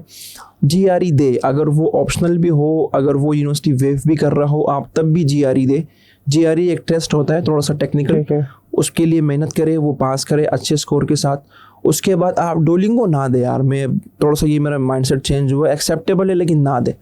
उनका जो अपना टेस्टिंग सिस्टम है ना वो टॉफिल है, आप टॉफिल दे दो तो आपका पहला इंप्रेशन वीज़ा ऑफिसर के पास क्या जा रहा है कि बंदे ने जीआरई दिया है, बंदे ने टॉफिल दिया है, इट मीन्स कि ये कॉम्पिटेंट है, इसने अपनी मेहनत की है, तो ये वीज़ा डिज़र्व भी करता है। फिर उससे वो आपसे बाकी क्वेश्चंस पूरे पूछेगा, क्यों जा रहे हो इस यूनिवर्सिटी में, क्यों जा रहे हो, आगे क्या करोगे, फ्यूचर प्लान क्या है, स्पॉन्सर कौन कर रहा है, ये कॉमन क्वेश्चंस है।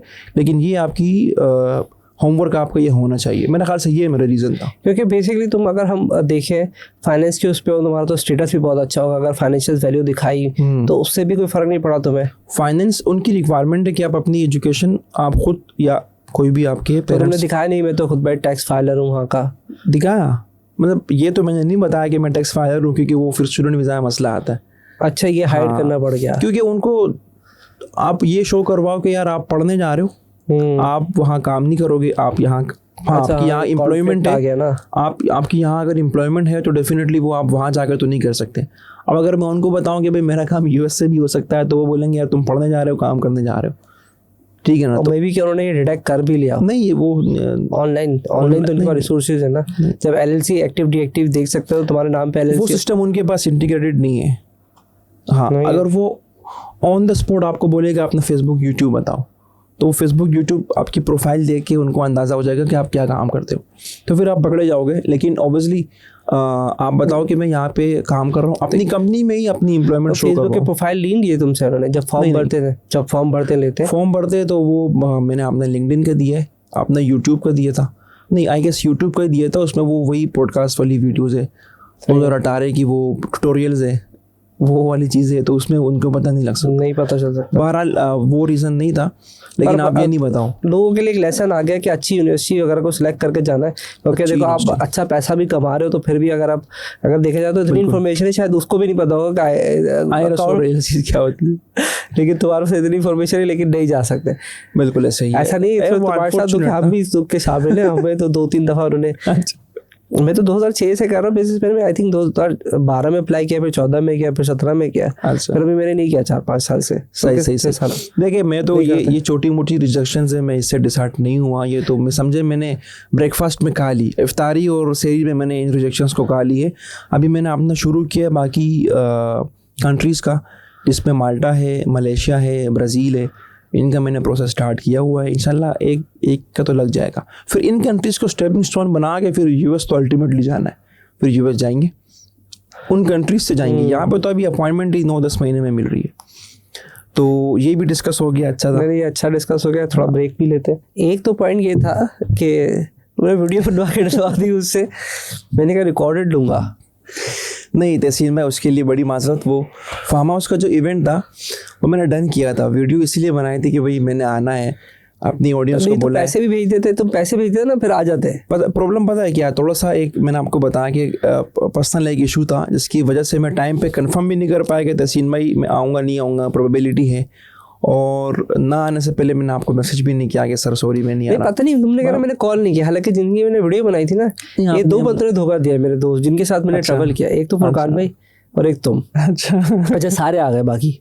मैंने कहा ये सब, अच्छा मुझे शायद इतना ज़्यादा ट्रस्ट था, मैंने कहा ये तो आ ही जाएंगे, अगर ये पैसे नहीं भी ट्रांसफर किए ना तो ये मुझे पता है गाड़ी स्टार्ट करेंगे, गेट पे आके खड़े हो जाएंगे। पैसों का प्रॉब्लम नहीं था ऑब्वियसली, टाइमली वो चीज़ें हमने की नहीं। तो मेरे ख्याल में फुरकान मेरे को फिर फ़ोन किया, आई थिंक कोई 9:30 महीने का, तो मुझे कहीं दिख नहीं रहा आसपास, कहना मैं नहीं आया। मैंने ये कैसे हो सकता है ये बंदा नहीं आया। फिर तुम्हारा फिर असल में मतलब ये था कि मैंने बोला यार मिस कमिटमेंट ना हो, तो फिर लोगों ने ढूंढा। नहीं नेक्स्ट टाइम इंशाल्लाह आप ये ग्रैंड सक्सेस रहा आपका, नेक्स्ट टाइम आप बहुत जरूर आएंगे। बहुत फायदा। ईद के बाद करते। अभी क्या फ्यूचर में क्या प्लान है, ये क्या करने जा रहे हैं, अभी कहाँ घूमने घूमने का क्या प्लान है? घूमने का, हाँ वही मैं आपको बता रहा था कि अभी ऑब्वियसली एज हो गई 27-30 के करीब है, 3 साल है। 27 अभी हुई नहीं है, नवंबर में होगी, लेकिन मेरा 40 होगी पता नहीं चलेगा बेटा। एग्जैक्टली ऐसे ही है। सबसे बड़ा प्लान ये है कि मैंने एक तो पाकिस्तान से मूव होना है, अब वो यूरोपियन कंट्रीज ही है वेस्ट की साइड पे, लेकिन वो नहीं हो रहा तो फिर मैं थोड़ा सा स्टेपिंग स्टोन बनाऊंगा। जैसे मैंने आपको बताया कि मलेशिया है, माल्टा भी हो सकता है, वो ब्राज़ील अगर डायरेक्ट हो गया तो दैट्स गुड, वो पासपोर्ट दे देता है और चाइल्ड बर्थ के ऊपर भी दे देता है। अगर आपका वहाँ बेबी हो जाए तो वो आपको सीधा बच्चे को तो पासपोर्ट दे देता है, 1 साल में आपको भी दे देता है। तो वो चीज़ें भी माइंड में है। आप अगर टूर का पूछो तो टूर का अगेन वही वाला साइड जो है, जो फिर हमने इंडोनेशिया हम नहीं गए, हम सिंगापुर नहीं गए, हम कंबोडिया नहीं गए, लाओस नहीं गए, वियतनाम नहीं गए। हमारा नोमान अभी फिर पहुंच गया यार।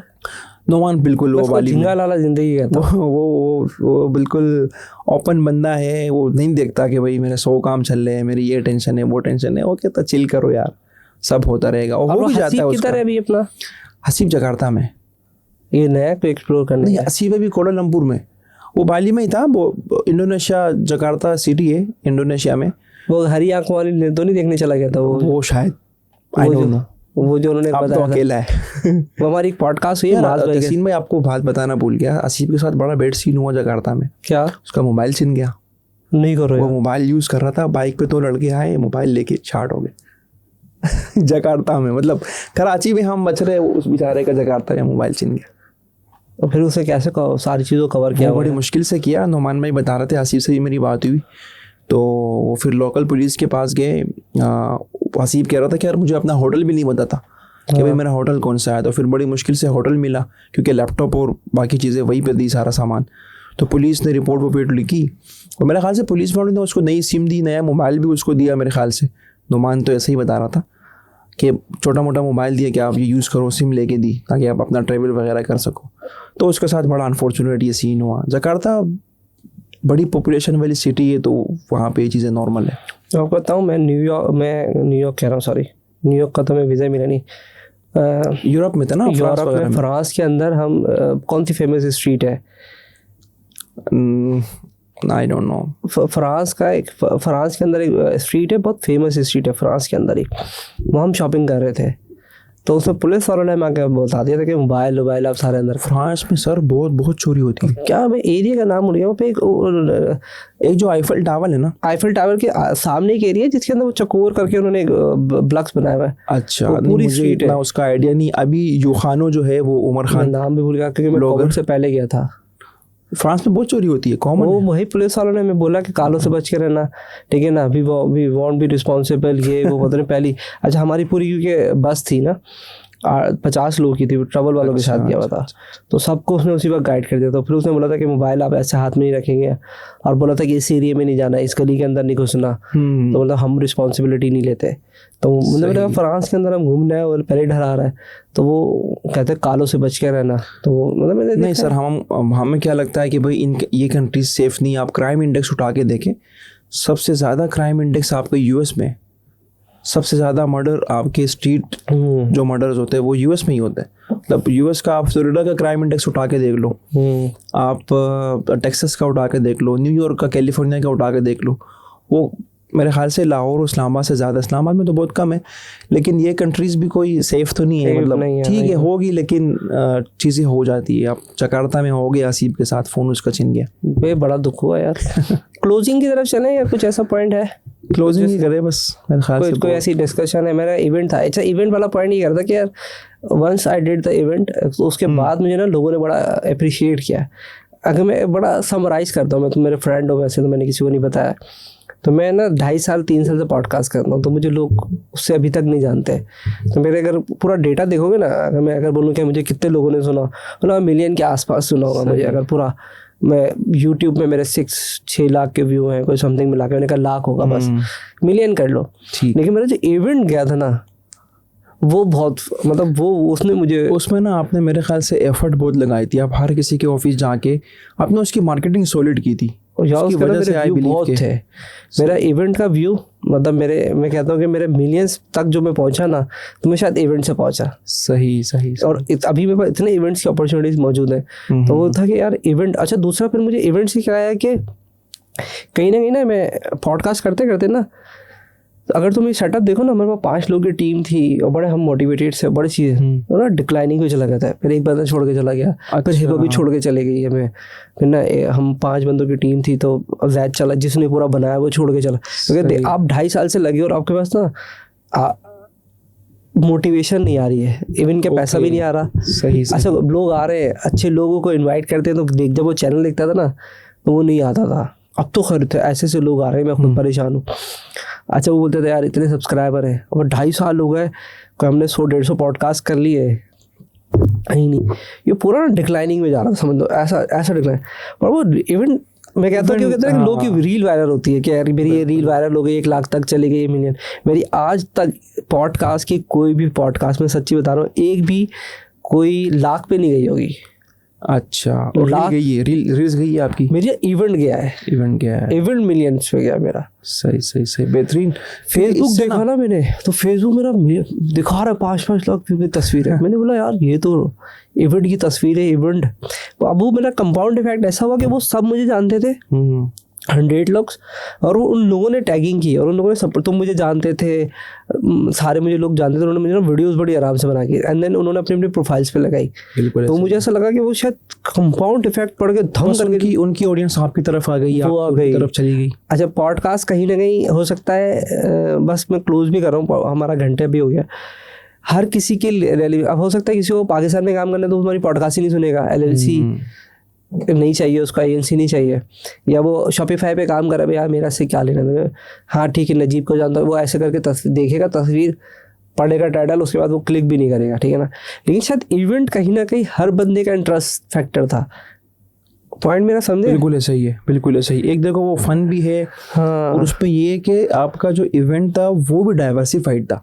उसमें सिर्फ ई-कॉमर्स का बंदा नहीं था, फिजिकल जो बिजनेस कर रहे हैं वो भी था, कॉल सेंटर वाले भी थे, IT वाले भी थे, जो आपका जो कमोडिटी प्रोडक्ट्स पे है, जिस तरह सेंट एंड स्टोरीज वाले थे, इस तरह 2-3 और भी ब्रांड्स थे। तो वो बड़ा डाइवर्स था। और मुझे एक पे वाला भी था एक उसके अंदर, वो हाँ, मुझे फीडबैक मिला 2-3 बंदों से, उन्होंने कहा यार इवेंट बहुत अच्छा था। मैंने कहा क्यों? बोले यार सिर्फ ई-कॉमर्स वाला नहीं था, डाइवर्स था, तो हर कोई डिफरेंट बिजनेस में है, उनके अपने चैलेंजेस, उनकी अपनी अपॉर्चुनिटीज़। तो वो एक नई लर्निंग हमारे लिए हुई, उसलिए उन्होंने कहा यार इट वाज रियली नाइस, बहुत अच्छा किया।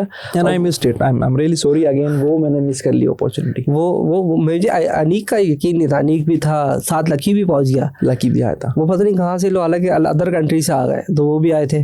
तो मैं कहता हूँ कि मेरी रील वायरल नहीं हुई कभी भी, मेरी पॉडकास्ट में मेरा ना ये वायरल हुआ, उसकी वजह से फिर ना जब तक आप वायरल नहीं हो तो लोग जानते नहीं, आपके साथ कनेक्ट नहीं होंगे, तो लोग कनेक्ट, अब इतने ज़्यादा लोग कनेक्ट हो रहे हैं, तो वो अच्छे लोग आ रहे हैं। मतलब मैं कहता हूँ कि मेरी शायद 2.5-3 साल की मेहनत, वो कहते हैं ना कभी कुछ उल्टा काम कर दो तो वो चल, मतलब हालांकि अच्छा मैं उसका ऑब्जेक्टिव बताऊँ, वो ऑब्जेक्टिव ये था कि मैं चाहता कि वो 150 लोग आए जिन्होंने मेरे साथ पॉडकास्ट किए। हम वो गेट टुगेदर करना चाहता था कि जो 100-150 मेरे साथ लोग हैं, आइदर जो जिनको इन्वाइट किया नहीं आ सके या जो थे, तो 150 लोग के आसपास बने थे, तो लोगों को मैं इनवाइट करके उनका गेट टुगेदर था। सही, ताकि आपका ये पर्पस था, ये पर्पस था। लेकिन 17-16 फेब तक सिर्फ 3 रजिस्ट्रेशन थी, वो भी हंस रहा वहाँ से बैठा हुआ। अच्छा अब मेरे पास आया नबील भाई का फ़ोन आई थिंक वो स्पॉन्सर करना चाह रहे हैं, वट एवर उनका क्या मूड था। कितने लोग हैं? मैंने कहा 3 लोग हैं। अच्छा, कहते बेटा ऐसे लोग नहीं है। फिर हमने इसको पब्लिक किया, फिर पब्लिक Videos किया, बना के। फिर वीडियो बना के पब्लिक किया, फिर जाके वो बल्क में चला। फिर वो लोग आए हमारे साथ जिन्होंने हमारे साथ पॉडकास्ट किए। तो बेसिकली तो हमारा ये पब्लिक करने का मूड नहीं था। वो कहते हैं ना कि करने कुछ और जा रहे होते हैं, कुछ और हो जाता है। वो अच्छा ही हो गया, वो बहुत अच्छा था। उससे बहुत ज़्यादा मोटिवेशन आपको मिली कि यार कंटिन्यू करें। वो फिर अभी मेरी टीम वापस आज, अभी तुम्हारे आने से पहले ना मैंने अपनी जो मेरे पुराने छोड़ के गए, हेबा छोड़ के गई जात में, मतलब 13 तारीख को आ जाओ तुम्हारे साथ इफ्तार करते हैं। अच्छा, क्योंकि बेसिकली वो इसलिए छोड़ के गए ना कि यार ग्रोथ ही नहीं थी सही। भाई। किसी ऑर्गेनाइजेशन में आपके पास एम्प्लॉई है तो वो भी तो अपनी ग्रोथ ही देखेगा ना। ऑब्वियसली राइट है उसका। वो कहता है यार मैं बढ़ ही नहीं रहा, 2.5 साल के अंदर बॉस कहते हैं कि नहीं हम अभी तरक्की कर देंगे, इनके चैनल में तो पैसे आ ही नहीं रहे। अब इनके चैनल में पैसे नहीं आ रहे तो ये मुझे कैसे देंगे, या मैं अगर डिमांड करता हूँ तो कैसे फुलफिल होगी। तो ये लेकिन ये डूबता हुआ जहाज को कहते हैं तिनके का सहारा, तो हमें तिनके का सहारा मिला, हम वापस खड़े हो गए। वरना ये तो कहते ना बढ़ गया था। नहीं देखिए, एम्प्लॉयज़ के माइंडसेट से देखूँ तो ठीक है, उनका राइट है, लेकिन कुछ एम्प्लॉयज़ ऐसे भी होते हैं। गुलफाम भाई ने बड़ी अच्छी एक बात कही थी मुझे कि कुछ एम्प्लॉयज़ ऐसे होते हैं कि वो कंपनी छोड़ के चले जाते हैं क्योंकि वो ये बोलते हैं कि यार कंपनी डूब रही है तो मैं जा रहा हूँ। कुछ एम्प्लॉयज़ ऐसे होते हैं कि नहीं मैं नहीं जाऊँगा क्योंकि कंपनी डूब रही है। डिफरेंस समझ रहे? हाँ। एक छोड़ के जा रहा है कि यार कंपनी डूब रही है, एक बोले यार कंपनी डूब रही है मैं नहीं जा रहा। तो ये माइंडसेट एम्प्लॉयज़ का एक बड़े लकी लोग हैं अगर ऐसे लोग आपको मिल जाए तो ये सोचे कि यार मैं नहीं जा रहा क्योंकि कंपनी डूब रही है। उनका मुझे एक डायलॉग लाइफ टाइम याद है, फास्ट फेलियर। सुना ही उनका तुमने? नहीं, आप बताएं। वो कहते हैं कोई भी काम करना है ना जल्दी से करोगे, पास होना है फेल होना जल्दी कर लो, सही है। सोचो नहीं। मिसाल के तौर पर तुम्हारे साथ पॉडकास्ट करने तुमने बोला, मैं क्या इसको बुला ख़त्म करें, आप बुला लेंगे, कर लेंगे, सोच लेंगे। फिर मेरे जितने भी काम थे, मुझे इवेंट करना था, करा, अच्छा होगा बुरा होगा कर लो। तो मुझे ज़िंदगी में मैंने ना अपने साथ अपना लिया, जो भी आइडिया आ रहा है, शॉपिफाई पे काम करना है, दराज पे काम करना है, नजीब के साथ पॉडकास्ट करनी है, इफ्तारी करनी किसी के साथ, जल्दी से करो निपटा दो। यानी कि कल कर लूँगा, परसों कर लूँगा, तरसों। फास्ट फेलियर वाला जो डायलॉग ना, यानी कि जो भी तुमने तजुर्बे अपनी ज़िंदगी के अंदर करने हैं वो जल्दी से करो और निकल लो। मतलब ये मत सोचो कि कल परसों, तो वो फास्ट फेलियर की लॉजिक ये है। Make sense, totally make sense. और इस पर मैं ये कहूँगा कि जो अभी कंपनीज आ रही है ना, एजेंसीज या व्हाटएवर, उनको स्पीड पकड़नी होगी क्योंकि अभी जो कंपटीशन है ना वो स्पीड की है कि कितने स्पीड में आप ग्रो कर रहे हो। क्योंकि यार AI का दौर है, चीज़ें आसान हो गई है, देयर इज़ नथिंग जो आपको होल्ड बैक करे। बस हाँ, आपका माइंडसेट है, वो आपका दिमाग है, वही आपको होल्ड बैक करता है। आप खुद अपने आप को होल्ड बैक करते हो। Otherwise there is no one nothing जो आपको पकड़ के रखे कि यार अभी चीज़ नहीं करो। बस आपका अपना डिसिप्लिन है, आपका अपना माइंडसेट है, आपकी अपनी सुस्ती है, लेजीनेस है जो आपको इन कामों से रोकती है। अदरवाइज जो माइंड में आए भाई, स्ट्रेटेजी बनाओ, प्लान करो एंड बस एग्जीक्यूट करो। रिजल्ट का नहीं सोचो, ऑब्वियसली कुछ भी हो उसका नहीं सोचना। मेरे ख्याल में काफ़ी टाइम अगर समराइज़ कर लें, मेरे ख्याल से वो समराइज कर लो। आई थिंक बड़े मैंने कॉम्प्लिकेशंस डिस्कस किया था, मैं आसान करते हैं। स्टार्ट करते हैं। The person who doesn't know about the things कि ये LLC है कहाँ से होती है, उसको ई-कॉमर्स का नहीं पता, तो हम वहाँ से ड्राइव करके लेके आते हैं। जो तुम्हारे पास तो तुम तो खुद एक इन्फ्लुएंसर आदमी हो भाई। इन्फ्लुएंसर तो नहीं हूँ, शायद बन जाऊँ। नहीं, वो इन्फ्लुएंसर तो हो, वो कभी कभार ओवरराइड हो जाती है चीज़ें। हाँ, वो बसता नहीं है। मैं बताता हूँ। अच्छा तहसीन भाई, इसमें ये चीज़ बता दूँ कि अगर आपको सीखना है तो आप कहाँ से सीख सकते हो, क्योंकि मैंने अपना एक कोर्स लॉन्च किया है, बिल्कुल फ्री है। सही है। जो कि साद अशमानी की दी एच यूनिवर्सिटी पे हमने अपलोड किया है। वो तुमने खुद बनाया है? हाँ, वो मैंने और मेरे पार्टनर ने बनाया और उसको दिया है कि आप फ्री चलाओ इसको। तो वो बताना है तो वो भी बता सकते हैं भाई। अगर किसी को सीखना हो LLC कैसे बनती है, बैंक अकाउंट कैसे बनता है, टैक्स कैसे फाइल होता है, बेसिक सा, कि भाई कॉम्प्लेक्स ना हो ज़्यादा आपके लिए, तो वहाँ से भी आप सीख सकते हो। और मैंने उसके ऊपर वैसे वीडियो भी बना ली है, इधर ही बना लेंगे, फिर बना लेंगे। हाँ, वो फेसबुक पर डालनी है। साद अशमानी ने कहा कि फिर मैं शेयर करूँगा। तो how did you connect with him? उसको कैसे कनेक्ट हुआ उसके साथ, और तुम्हें आइडिया कैसे आया? यार साद लाकी ने मुझे कनेक्ट करवाया था उसके साथ। तुम कनेक्ट हो गया, मैं कनेक्ट नहीं हुआ। पता मैं कर दूंगा। वो मेरे ख्याल से क्यों नहीं हुआ? क्यों? तुम जा रहे थे थाईलैंड और वो, तो मैंने 15 दिन पहले तुम्हें बंद करूंगा ना। तो तुम लोगों ने उससे साथ मीटिंग कर ली मलेशिया मैंने नहीं की थी, मैंने थाईलैंड मलेशिया से पहले बात हुई है ना तुम्हारी उससे? मेरी पहली बात हुई, दोस्तों मेरे पास आ रहे थे पॉडकास्ट के लिए, मैंने बोला मैंने बंद कर दिया क्योंकि मुझे ना 10 दिन पहले लॉक इसलिए कि यार बंदों को लाइनअप करना था, चीज़ों को लाइनअप करना था, क्योंकि अगर मैं एंड और फिर मुझे शॉपिंग भी करनी थी, फिर चीज़ें भी करनी थी, तो मेरे पास 3 दिन पहले मैसेज आया था उसका। मैंने बंद कर दिया यार, क्योंकि ये ना कैमरे मैं चला गया ऑफिस छोड़ के, फिर चीज़ आगे पीछे हो गई, तो सारा हम लोगों ने पूरा लॉक करके अलमारी बना। नहीं तो वो नेक्स्ट टाइम जब आ जाए मैं उनको बोलूंगा भाई मेरी तरफ से होगी कि रिकमेंडेशन। अभी पाकिस्तान में नहीं है, अभी तो नहीं है। अच्छा। आएंगे, आते रहते वो। हमारा ये बताना है तो मैं बता दूंगा। इसमें ये है कि किसी को सीखना होगा तो भाई वहाँ वो उनके कोर्स पे सीख लेंगे, मतलब सही फ्री में पढ़ा हुआ जाके सीख लो। फ्री की वैल्यू नहीं है यार, अब मुझे लगता है ऐसा, मुझे नहीं है, लेकिन लोग देख रहे हैं, मेजोरिटी नहीं है। अच्छा, मुझे 5 लोगों ने कांटेक्ट किया मैसेंजर व्हाट्सएप पे, हालांकि उसमें मेरा नंबर नहीं है, मेरी कंपनी का कोई जिक्र नहीं है उस कोर्स में, लेकिन फिर भी लोगों ने नजीबुल्लाह सलीम सर्च करके मेरे पास आए, सवालात भी पूछे और साथ में ये बोला कि कोर्स बड़ा बेहतरीन आपने बनाया। हमने सीखा, हमने खुद अपनी एलएलसी खुद फाइल की, EIN अपना खुद लिया। अभी यहाँ प्रॉब्लम आ रही है, ये बता दें। मेरे पास टाइम था, मैंने बता दिया। तो ये है कि 5 लोग आए, वहाँ से लर्निंग कर लेंगे हम। 5 लोग आए, 5 लोगों ने लर्निंग की। मुझे 5 लोग मैं नहीं भेजूंगा, तो ये कमीशन चार्ज करना चाहिए था तुमसे। ये उन्होंने कहा कि हमने यूनिवर्सिटी में आपका कोर्स देखा है। सही है। हाँ, नहीं कह रहा हूँ 4 से 5 तो मैंने भी रेफर किए, कमीशन चार्ज करना चाहिए था। नहीं समझे? बिल्कुल समझ गया। आप देखो, आप जब मुझे कोई रेफर करो ना तो उसका नंबर मुझे भी सेंड कर दो, क्योंकि बाज़ औक़ात लोग नहीं बताते कि मैं इसके रेफरेंस से हूँ। नहीं मैंने कमीशन थोड़ी खाना है। नहीं मैं भेजता हूँ, हमारा रेफरल प्रोग्राम है। आप अगर ना भी कहो, आपके जो भी आता है ना उसको 7% हम कमीशन देते हैं इनवाइस का। देखो कस्टमर आ जाएंगे तुम्हारे पास। सर आप भेजे, मार्केटिंग हो गई है, आप भेजे, ये तो हमारा रेफरल प्रोग्राम है। तो ही बोलता ना कि तुम्हारे पास अगर बिजनेस ग्रोथ करना है तो नहीं बिल्कुल, देखिए यही हमारी सर्विसेज है अगेन तहसीन भाई। और आपके रेफरेंस से जो भी आता है उसको आपको हम 7% देते हैं। जो भी इनवाइस बनती है, $700 की हो, 1000 की हो, 2000 की हो, उस इनवाइस का 7% आपको मिलता है। ये सबके लिए ओपन है। लेकिन हमारा वो रह गया क्लोज करना था कि स्टार्टिंग से आना था, हम कोर्स पे जाके फंस गए और वहीं उलझ जाते हैं। तो इसलिए मैंने पहले बोल दिया था कि भाई अगर हम दाएं बाएं में इधर उधर गिरे तो टेंशन ना लेना। मैं कहता पूरी सीक्वेंस बता दो। आपको अगर यूएस में बिजनेस करना है, चाहे वो ई-कॉमर्स का हो, चाहे वो सर्विसेज का हो, तो आपको LLC बनानी पड़ेगी, इसलिए कि आपको मल्टीपल बैंक अकाउंट्स मिल जाए, आपको मल्टीपल पेमेंट गेटवेज मिल जाए, यूएस में आपकी एक टैक्स हिस्ट्री बनती रहे, आपका क्लाइंट भी आपके ऊपर ट्रस्ट करे कि हाँ यार आपकी कंपनी यूएस में रजिस्टर्ड है। क्योंकि ABC अगर कोई चीज़ होती है तो वो आपकी कंपनी को सू भी कर सकता है। तो ये क्लाइंट को आप ट्रस्ट दे, अगर आप सही काम कर रहे हैं तो आई गेस आपको ये ट्रस्ट देने में कोई मसला नहीं होगा।